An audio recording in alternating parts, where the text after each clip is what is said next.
So how do Metro Prepaid meters work? Well, Metro Prepaid collect the electricity from the tenants on your behalf and pay it to you monthly. They don't pay your electricity bill. You need to get an electrician to install the meter.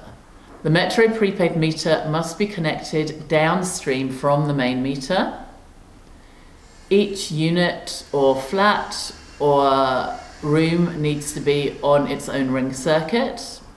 If the main meter is disconnected or out of credit, obviously the submeter won't work. The tenant tops up their own electricity online, by phone or in store.